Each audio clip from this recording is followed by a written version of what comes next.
So, this is my first cooking tutorial, and naturally I'm bringing it to you having fully embraced the athleisure life. In fact, I've got the whole pandemic aesthetic down with the wine, a little bit of scruff to match my brows. I actually blow dried my hair because it's the little things that are getting us through. This recipe is pretty cool. It's inspired by wanderlust, I'll say, because it's not truly travel, but it's a recipe that can definitely transport one out of our current place, which I think is really an important thing for us to be doing at this time. So it's also inspired by Bon Appetit's magazine, Recipes to Transport You. Interesting corollary. So this recipe references two very distinct and interesting cultural realms. So the first is Bolognese sauce and the Italian culture surrounding sauces. A lot of the techniques that go into this, some of the ingredients, and really just the long, slow simmering approach really speak to ragu di carne recipes and the way that Americans refer to Bolognese in general. The other half of this refers to Sambal Bolognese. So Sambal Bolognese is an Indonesian chili paste which permeates a lot of the cuisine of Malaysia and Singapore and the like, but actually that bright, acidic, and spicy flavor can be found throughout the cuisine of Southeast Asia. And that's one of those places that, though I've never been, I kind of have this longing for, and I really just can't wait until I can kind of crawl my way through a night market and find some of these amazing flavors. So let me get started then. So what I've got going right now, I will take us through all the ingredients, but I did cheat a little bit. So this recipe is based with ground pork. You can really use whatever ground meat you want. You could do chicken, just add a little bit of oil because it's kind of lean. You could do beef. You might just want to drain some fat from the pan because beef can be a little bit fattier. But really anything you have in the pantry, or the fridge I guess I should say, will work just fine. So I took half of my pork and I already browned it. So without burning myself, I'll show you. I did a nice job kind of crisping up 2 to 3 out of the 4 to 5 different sizes of these ground pork pieces. I didn't want to waste a lot of time on this tutorial going through that. So let's go through the other ingredients. I'm going to point out two because there are two interesting pieces to this recipe that are important to note. So first is the addition of chicken livers. So the original recipe doesn't call for chicken livers. A lot of things it doesn't call for, but I love adding chicken livers to a meat sauce. This is something that actually I learned when I was taking a cooking lesson in Italy, and it really adds a certain depth, richness, even like an irony flavor to a lot of these meat sauces. And it's something I really love, and I think I've done it in every red sauce I've made since then.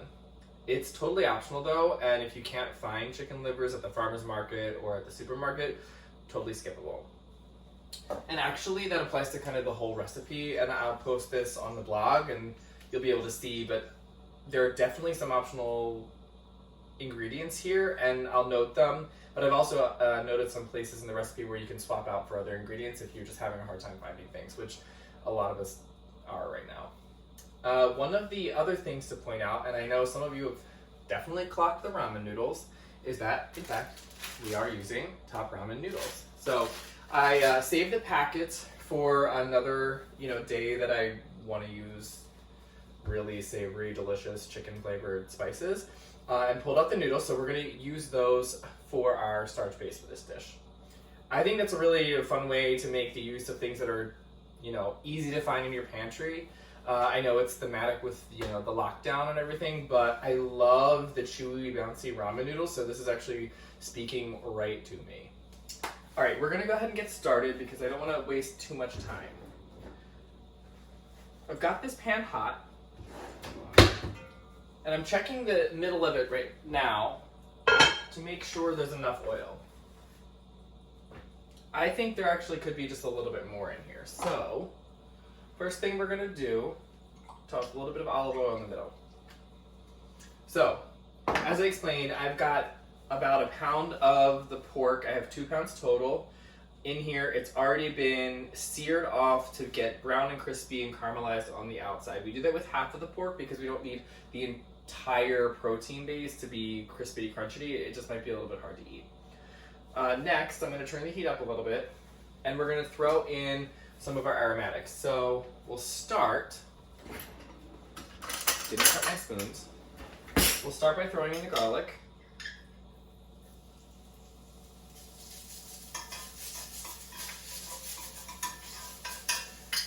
Mixing that around on the hot surface.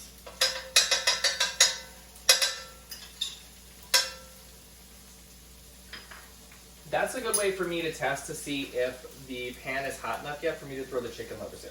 The chicken livers, and I've created this space in the center away from the meat. We're going to drizzle that right in there onto the hot pan.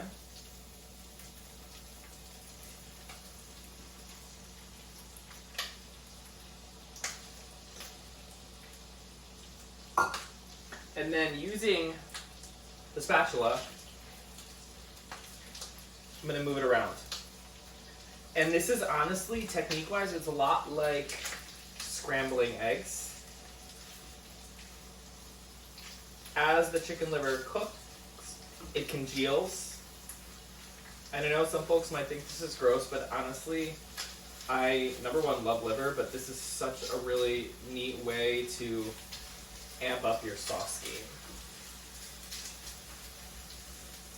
Alright, so the chicken liver is now cooked, so what I'm going to do is integrate that into the crispy pork, which I had pushed up on the sides, and then push everything back up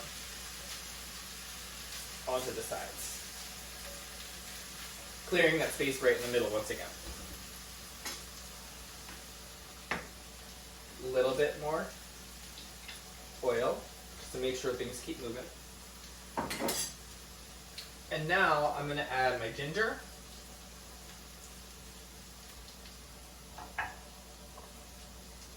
My scallions. This is the whites and the greens. I saved the best of the greens and sliced them on what might be considered an extreme bias. I'm going to use those to garnish the plate later. But yeah, so I've got the whites and the greens mixed all together with a rough chop, nothing really too fancy. I'm going to throw that right in there. A little bit of housekeeping.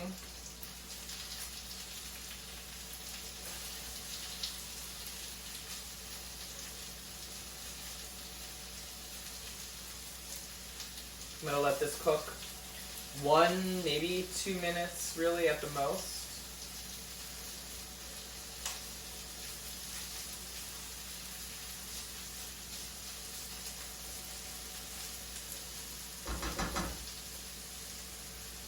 What you're really going for here is for it to gain some fragrance. While that gets fragrant, I'm going to get some water.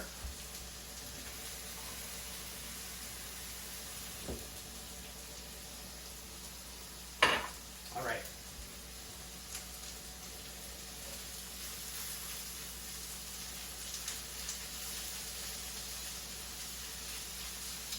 So the scallions are starting to take on a little bit more color, get a little bit softer. They definitely smell amazing. At this point, I'm going to clear another little space right in the middle, and I'm going to add my lemongrass. So this is one of the optional ingredients. I really love the bracing, kind of citrusy smell and flavors that lemongrass imparts, and I like that it kind of brightens up this dish. But again, it's totally optional. The way that I'm adding it kind of once I've already gotten the onions flavorful, because I don't want to burn it. I think it'll ruin the flavor. So we'll dump that right in the middle.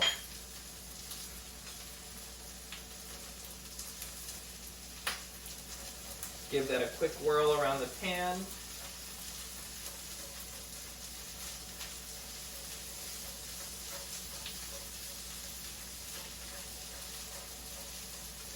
I'm going to use just a tad of the water that I just got to get some of those crispy bits, almost like the deglazing action, by pouring that right in the middle. I don't want anything to get soggy, but I did want to get a lot of that nice crispy goodness, caramelized goodness right off of the pan.